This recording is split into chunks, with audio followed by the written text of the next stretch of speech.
Coming up on today's edition of Locked On Eagles, it's our second last mock draft Monday of 2022. The listeners are going to control this one. That's coming up next right here on Locked On Eagles. You are Locked On Eagles, your daily Philadelphia Eagles podcast. Part of the Locked On Podcast Network, your team every day.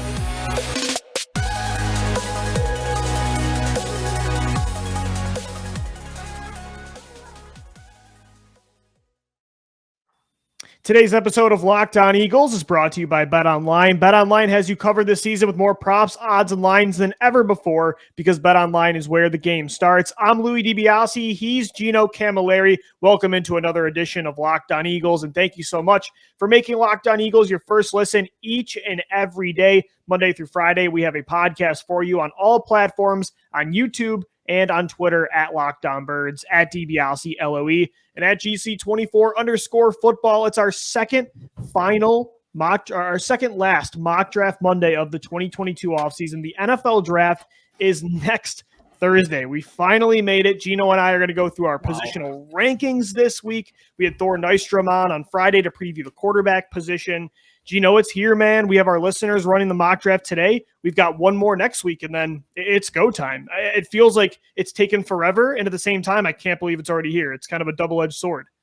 It's the penultimate show, my friend. We are literally right there, and we are within 10 shows of the Locked On Eagles podcast away from being there. We're 8 shows away, brother. Yep. The 8th show from today will be about the picks in the first round of the 20. I'm ready, man. I'm ready for some NFL results, draft. you know? I mean, I love speculation, but, you know, at the end of April, you're like, okay, let's go. I think back to one of my finals that I took when I was in my master's degree for accounting. And accounting, it was a lot of just repetition and just repeating knowledge until you understood it and got it. And it was all on index cards. And I had these index cards down to, like, I would see the first word and I knew what it was. I saw the next word, I knew what it was. We're ready to take the test, brother. Yeah. Like, how many more prospects can we really name at this point? I think we've gone through it over 100 within our mock drafts alone, just in our discussions throughout all of draft season.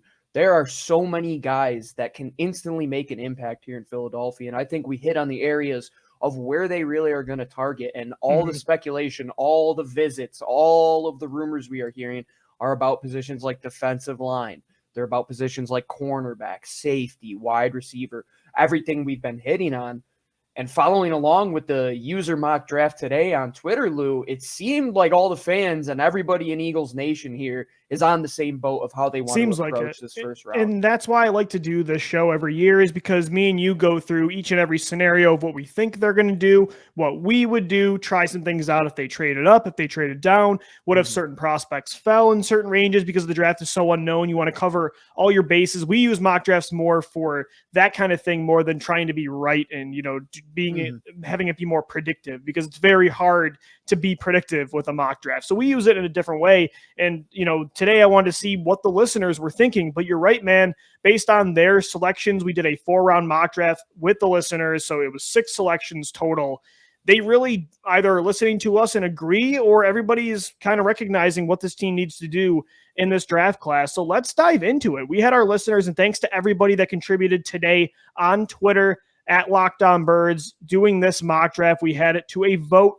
Picks 15, 18, 51, 83, 101, and 124. 6 picks in the first 4 rounds. And Gino, with the first pick in the first round at 15 overall, based on the way the board fell, the fans had Alabama wide receiver Jameson Williams as the pick. And so the third year in a row, they take a wide receiver in the first round. And I think I understand it. They don't desperately need a wide receiver, but there is a need there for a second guy with DeVonta Smith and Quez Watkins. And it feels like every time the board falls in all these mock drafts, the best player available, a lot of the time, a lot of them are receivers. So it makes sense both ways. And Jameson Williams might be the best bang for your buck. I mean, he is so damn explosive. If it ain't broke, don't fix it. The Eagles went about this same recipe with Landon Dickerson last year, a player coming off of injury. A lot of people speculated about, yeah, he's a first-round talent, but is he going to hold up? Jameson Williams in the same boat. You might walk away with the best wide receiver in the draft. He'd be the first one off the board if he didn't get hurt. And, Gino, he still might be. So if he falls here, Yeah, I agree. I take him. I would too. And there's talks that teams like Kansas City want to come up and get this guy. And if a team like Kansas City addresses a player like Jameson Williams and realizes his impact on the field day one, you talk about what DeVonta Smith does, Lou. I think Jameson Williams is more in that Jalen Waddle type of package where he's just a bit more elusive and he just has like a bit more explosiveness and wiggle to his game and has that downfield element to him. So really, you're getting the 1-2 punch that you saw at Alabama when DeVonta was there, when Jameson Williams was there. Jameson picked up where DeVonta left off and just stick in the same boat, man. Like stick in SEC territory. Doing all SEC mock draft this year because we kind of got over that hump last year, but it's a good avenue to take. Taking Alabama players is never a recipe for disaster. Maybe one here or there, but Jameson Williams, he's a surefire, would be probably the top 15 player on most teams' board, and he's easily wide receiver 1, maybe 1A if you love Garrett Wilson, which me and you do a lot here. So Williams did meet with the Eagles on a top 30 visit last week. And like you said, I mean, I tried to compare him to the Alabama receivers. Is he more like Jerry Jeudy and DeVonta Smith? Is he more like, Henry Ruggs? Or, he has a little bit of Ruggs in the downfield element. Yeah, I think he's not as good of a separator route runner as Jerry Jeudy and DeVonta Smith. I don't think he's almost right there with speed when it comes to Ruggs and Waddle. I think he's right in the middle of those prospects. He's got a little bit of everything with those guys when it comes to a comparison. And yeah, I mean, I love Garrett Wilson, but I agree. It could be 1A, 1B. And you pair him up with Quez Watkins, DeVonta Smith, Dallas Goedert, Miles Sanders. I mean, that is a lot of young, explosive firepower. So I like where the listeners went with this pick. I do too, and it's not the Sean Jackson and Jalen Reagor that you're bringing in there for that speed. You're getting surefire, complete top talent, all SEC type of players back-to-back years. Guys with proven track records, guys that aren't raw. Like Jameson Williams is a finished product, and he's going to come here right away. And yeah, all these players that are in the league, they of course have ceilings. Like we don't know what they are until they're a proven commodity, but you kind of know what you're going to get out of Jameson Williams. Like you're probably going to get a guy who leads your team in 20 plus touchdown yard receptions, like a Deshaun Jackson type of player that would balance so well with a Quez Watkins, who, yes, he is good in the vertical areas, Lou, but he's more of a 50-50 guy if you look at it. I think sometimes sometimes people get so enamored with one strength of a player that they just kind of put him in a box and say, like, Jameson Williams is a deep threat. I don't think that's the case at all. I think he has a very advanced route tree. Like you said, I said he's not as good a separator as Jerry Jeudy. Maybe he's not as fast as Ruggs was, but I think he's a better separator route-wise than Ruggs was. I think he's faster than Jeudy. So you could go the other way too. Really like that pick from the listeners with Jameson Williams at 15 overall. Back-to-back years, they take an Alabama wide receiver. And then, Gino, they came back around here with the 18th pick in the first round, and they got their cornerback. It's Clemson corner Andrew Booth. Like this move as well. There was a report today, Matt Miller is talking about rumors that maybe Stingley and Sauce Gardner go top 10. Would Booth fall all the way to 15 or 18? If he did, I'm running to the podium. He's my third favorite corner, and I think that's great value at 18. They got to come away with a corner in the first 2 rounds, I think. Corner or safety at least. 15 and 18 here, almost 6 or half a dozen. Take it which way you will. I would have selected Andrew Booth at 15 and Jameson Williams at 18 if that were the way we went about it. But because the receiver is deeper, so maybe you do take that route. I agree. And you get your guy that is going to be the surefire, identical product to Darius Slade. Like, just looking at their measurables, Lou, they are damn near identical. Like, if you were to go into a lab and build both players, they are within like a quarter of an inch on hand, arm, height, weight is right around each other. And where they both excel, athleticism, mirroring ability at the point of attack, right up at the line of scrimmage, a guy who can jam, a guy who can press. You didn't have that in Steven Nelson. You haven't had a number 2 that could do that since Sheldon Brown in 2005. Yeah, man, it's been that long. Yeah, when have you had that? Maybe the Asante Dominique Rodgers-Cromartie year. That was a pretty good, solid season, but you really haven't had 2 guys that allows your back end to really play to where they excel. Like, Harris and Marcus Epps would be good players, like if they could just play zone and sit back a little bit. But in order to do that, you need some guys up top and man that could take away the stuff underneath. You can't let that stuff get to the back and allow these guys to get into single coverage on the back end. So go out and get one of the better shutdown corners in this draft. And I compared him to AJ Terrell a couple of years ago, Lou, where Terrell kind of just got like put in the wash a little bit, where you're like, oh, he kind of didn't have the greatest production, but look at who he played against and look at his athleticism. That's what I see in a guy like Andrew Booth Jr., like played in multiple playoffs in college, played for one of the best programs, especially at the outside corner position, Lou. Like they're just continuing to build bodies through there. And he's been my favorite out of like the Kyer Elam, Trent McDuffie type of territory. I'm 100% in on Andrew Booth being like that net. Like I would go tier 1 Sauce Stingley and then put like a half a tier, like 1 point, like Lion King 1.5. Remember that movie? Like I'd put him there and then go like McDuffie, Kyer Elam, what a reference, Roger McCreary, right? Yeah, you never thought you would get a Lion King. No, I would not. Here. But here we are. So the listeners go with Jameson Williams, 15 overall, the Alabama wide receiver, Clemson corner Andrew Booth at 18. Really like that mock draft from the listeners so far. Let's find out what they did on day 2 and day 3 coming up next right here on Locked On Eagles. 4 more picks to go in our listener-driven mock. Well, if you want to take a look at Jameson Williams and Andrew Booth and see, hey, where are these guys going to go? I bet you know somebody that knows better than you, and that is Las Vegas, and that is betonline.net. These guys are plugged in. If you ever want to follow sports, really follow the lines, and I do it at betonline.net. Anytime I'm tracking rumors, when the Russell Wilson stuff was going around, we had you up to date on where he was going to land. They're plugged in. And you can bet on stuff like this. Bet on the draft. I went through their player props the other day, Lou. It took me a solid 15 minutes to get through all their draft props. Like, if you really want to dig in, you can bet on just about anything. How many offensive players are taken in the first round? How many defensive players are taken in the first round? So on and so forth. Go to betonline.net today, the official sportsbook of the Locked On Eagles podcast and the Locked On Podcast Network. Gear up for draft week. Gear up for the NBA playoffs. NHL playoffs are on the horizon. Champions League is in the semifinals. UFC, boxing action every weekend. There's only one place where the game starts and where you could bet 24/7, 365. That's betonline.net. All right, Eagles fans, thank you so much for making Locked On Eagles your first listen each and every day. Welcome into the second final edition of Mock Draft Monday, Gino. The listeners are driving today's mock. Also, a big announcement, too. Next Thursday is the first round of the NFL Draft on April 28th. Make sure you tune into Locked On NFL Draft's live coverage of the draft with all 3 days of real-time analysis from our extensive lineup of experts and insiders. And for those of you dying to know who your team's going to take, make sure you catch Odyssey and Locked On's NFL Mock Draft Special, hosted by Brian Peacock and former NFL scout Matt Williamson of the Peacock and Williamson NFL Show all week leading up to the first pick. We had the Ultimate Mock first episode drop today, picks 1 through 5. Gino and I are going to be in episode 3 with picks 15 and 18. We took DK Metcalf a couple years ago. We took DeVonta Smith.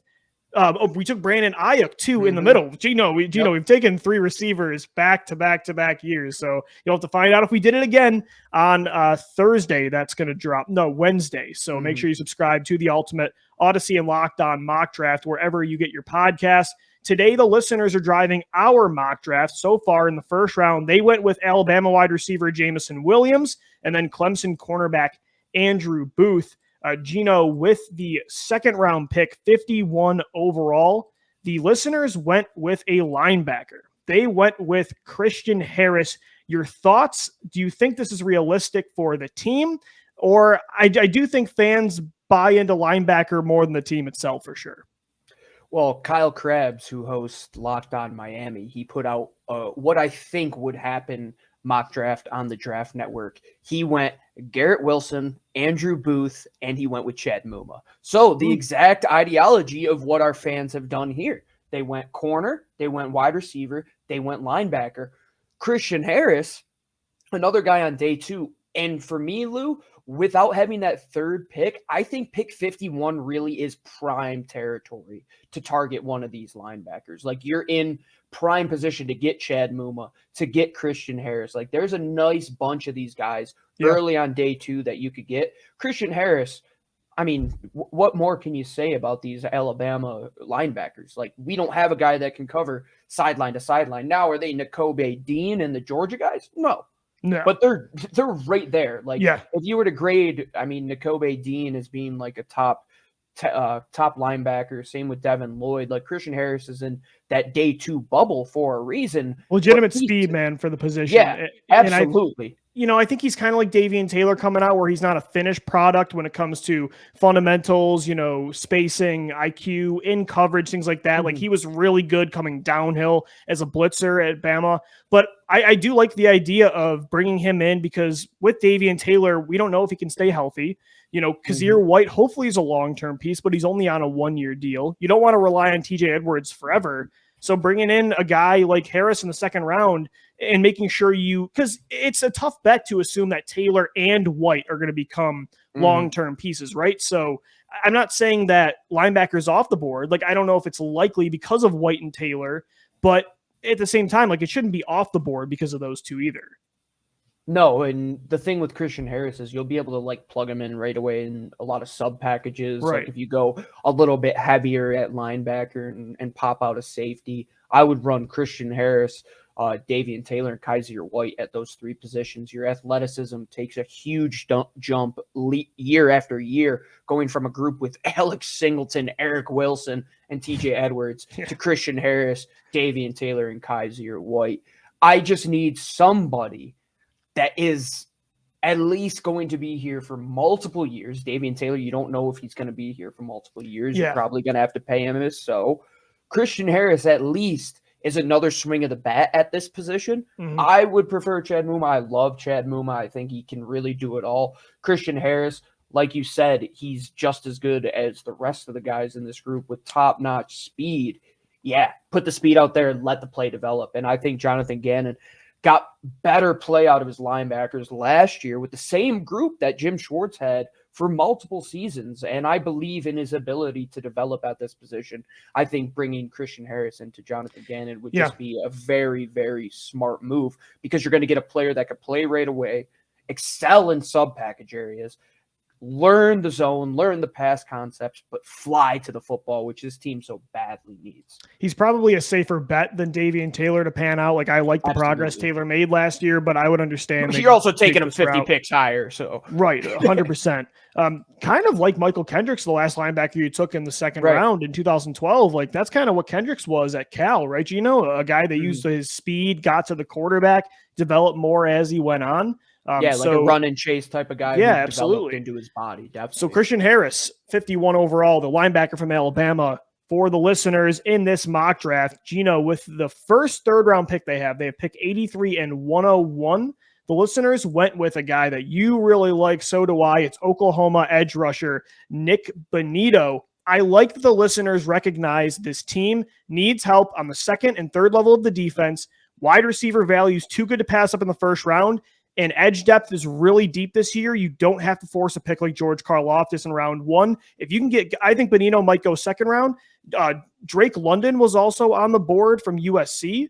Or I'm mixing him up. Drake Jackson, right? Jackson, brother. I'm going to get it right. That's why I say the last name. I told you. Drake Jackson was on the board. So Benino and Jackson, they went with Benito. It's deep, and I'm glad they waited till the third round, because this is the kind of scenario I would love to play out. I like that you pulled up this picture, because this is an exercise we do in scouting. Like, when you go to body profile a guy, if you don't have a firsthand view, like seeing them, you go look up pictures like this. I mean, look at him. Who does he look like to you, Lou? To me, he looks like Hassan Reddick, like a guy who's like, he has the mold of a linebacker, but this guy can still get to the passer. And that's really what I like. I don't like drafting Leonard Floyd vibes too, Gino. Yes, that's a very good comparison. You had that freak athleticism to Nik Bonitto's game with his ability to move over the defensive line. I think what they're getting towards and trying to get away from, even though they re-signed him, is the Derek Barnetts of the world where you're like, okay, put your hand in the dirt, line up at 5 tech. That's all you're going to do. Like, no, Nik Bonitto would be able to spot drop for you in those flat zones if you need. He'd be able to pop out and get running backs if necessary. He's a guy who you can move all over that line. Just use his athleticism and his speed and his overall ability to get to the quarterback to your advantage. And you're right, Lou. If he went in the second round, I wouldn't be too shocked about it. You see his frame. He's only going to get more muscular, put on more mass, and develop more to the NFL game for a guy that, if you look at the conferences, they say the SEC is big and fast. The Big 12 is fast, and then the Pac-12 is big. Like, this is a guy who's fast. Like, look at this guy. He's a guy who comes off the ball. He's ripped up. He's jacked for his build and frame. I love having versatility on the defensive line and not knowing what you're going to get each down. I'm just they're glad going to be so much more open to that possibility this year. I'm just glad, that they're not close-ended to certain players anymore. I love what Nick Sirianni said when they asked him about Hassan Reddick. He's like, obviously we're going to use him in many ways, but this guy gets to the quarterback, and that's why we paid him. And I love that. Like, Nik Bonitto with Jim Schwartz would probably be off the board, even though he's a better pass rusher than a lot of 5-tech guys are going to have their hand in the dirt like Derek Barnett. So I'm just glad that although Johnathan Gannon's defense last year was pretty vanilla, that he seems more open-minded to certain types of players. And so you can bring in Benino with Riddick and Josh Sweat. Can't you just see them like mugged up in the A-gap together like Mike Zimmer used to do? Yeah, absolutely. Like Anthony Barr. And when you watch Benino at Oklahoma, there's a lot of times he's standing up in the middle. He's blitzing through the A and B gap inside. Like, that's the thing I like about him is, you can put him on the edge as a traditional pass rusher, but, he's athletic enough where you can move him around in space, and he can, I think, even more than Riddick, to be honest with you, athleticism-wise. So I really like this pick from the listeners, and they recognize that this kind of player is now fair game for this defense. Yeah, I think that Leonard Floyd analogy was perfect because when you look at that draft and Floyd was coming out, he really never was in consideration for a team like Philadelphia. I never thought of it. And when I was talking about Johnathan Gannon when he came here, I talked about the idea of like that front being a chessboard and like his versatility to play odd and even fronts. Like Hassan Reddick, you could play him in any type of front, like 3, 4, 5, 10 guys on the line, you're going to put him on there. A guy like Nik Bonitto, the same exact type of thing. Kaiser White can even play like almost a wide 9 position with his speed and versatility. I think the listeners are crushing it, man. Like, either one, we inform them very well, but that's a very narcissistic thought, or they're just very well informed on the team, which I think in Philadelphia especially, and this year too, Lou, I think there's just a sentiment around like what is going to put this team over the edge, no pun intended, with that last pick, but it seems like we're getting there with this class especially. I can just imagine with this scenario, you got Christian Harris and Nik Bonitto blitzing through the middle. You've got Josh Sweat and Hassan Reddick on the edge. Like, that's a lot of speed on defense. And, this defense is just straight up and slow for a long time. So, yeah, you add Harris and Benito with Riddick this offseason, Kaiser White, Davian Taylor healthy. That's a lot of guys that can fly on all 3 levels. This episode of Locked On Eagles is brought to you by Built Bar. It's a protein bar that tastes like a candy bar. Replace your guilty pleasure. The Reese's Cup, the Hershey's Cookies and Cream for me, the Nestle's Crunch, whatever it is, replace it with a Built Bar covered in 100% chocolate, soft and easy to chew. All of the flavor, none of the guilt. 130 calories in most bars, 4 grams of sugar, 4 net carbs, and 17 grams of protein. Compare that to a candy bar, which usually has around 240 calories, 30 grams of sugar, and dozens of net carbs. Plus, Built Bar has a flavor for every taste bud: mint brownie, coconut almond, white chocolate, cookies and cream. They have peanut butter flavors as well. So many awesome varieties. Also, too, you've got the marshmallow puff bars now. These are the first ever protein-infused marshmallow bars with cinnamon churro flavors, coconut marshmallow, banana cream pie. Guys, go check out everything that Built Bar has to offer at Built.com and use the promo code LOCKED15. That's LOCKED15. You'll get 15% off your order. Once again, that's Built.com. Promo code LOCKED15 for 15% off of Built Bars. Let's check out what they did with that second, third round pick at 101 overall. The one thing they have not gotten yet was a safety. The board really did not fall that well in the second round, so they went with Harris Gino, they take a guy that we have really liked from Baylor. It's not Jalen Petrie. It's JT Woods. And talk about speed and ball skills. I know that the Draft Network specifically has him really low on their prospect rankings. I think he's worth a third-round pick. I think he's going to be a late day 2 selection, and I think he fits this defense pretty well. And so maybe you sign Honey Badger, and then JT Woods competes with Marcus Epps and Kevon Wallace. I think they're killing this mock draft. Whew, man, if you walk away with that combination like you do sign Tyrann Mathieu, I absolutely love JT Woods. Like, I'm going back on the My Guys thing. Like, I think I would take JT Woods over over Jaquan Brisker at this point. Like, another guy who goes into this cycle with somebody at the same position at the same school ahead of them, which kind of pushes him down a little bit and makes him almost an afterthought, when his ball skills are much better than Jalen Petrie. Like, Jalen's a much better around the ball type of guy, go fly to the ball from like a 10-yard and down type situation. If I'm going to have a free roaming guy on the back end, Lou, somebody that I want, like, you look at his frame in this picture, he almost gives me like Rasul Douglas type of vibes, like with his bigger frame for the cornerback position. And he's a 4.3 athlete, Gino. This guy's got crazy speed. Baylor guys are track athletes before they're football players. Like, that's just what they do down there. They always will go after quick guys. He is a guy that if you want to see the ability to play single high, somebody to fly sideline to sideline, if you need somebody to take the ball away, which every team in the NFL needs, JT Woods is a fantastic value pick. With the depth in this safety class, Lou, like, you could go down and down the list. I mean, like, Ferone McKinley, we haven't even talked about him. He might be my 4th or 5th favorite safety in this class, to be honest with you. And people just don't even mention this guy. And JT Woods is another one who, if they walked away with him, Lou, it would almost be like the Kevon Wallace pick where I'm like, yeah, that makes a ton of sense. Yeah, like Kevon Wallace made sense in the 10 yards and down area. Now we need a guy 10 yards and back. Get a track athlete in JT Woods, who, look at his ball production in college, who, like, his interception numbers, pass defender, closing speed is unbelievable. You talk about going sideline to sideline. I was in the corner of the end zone where he had the game-ending interception in the Senior Bowl, and how much yardage he closed in on and dove for that interception was really impressive. You know, we talk about how Petrie did all these different things on that defense, kind of like Malcolm Jenkins did with the Eagles. Well, you need the guy, you need to make sure you're good deep with Roddy McLeod, and that's what JT Woods was for Baylor. So really like that pick from the listeners. JT Woods at pick 101 in round 3, the safety from Baylor. And then, Gino, they wrap things up here with a running back at pick 124, and it's Arizona State running back Rashaad White. I love that one on Twitter. I was coaching, so I didn't see that one. I love Rashaad White. It was between him and the Maryland tight end. I can never Ngakwu, right? That's how you pronounce it. Yes. But they went with the running back, and Rashaad White is creeping up. You're going to see. I have him pretty high in my running back rankings. Talk about contact balance, man. And overall, he's a much better athlete in space than I think he's getting credit for. And I think the fans recognize that. Rashaad White was the pick. I love this move here.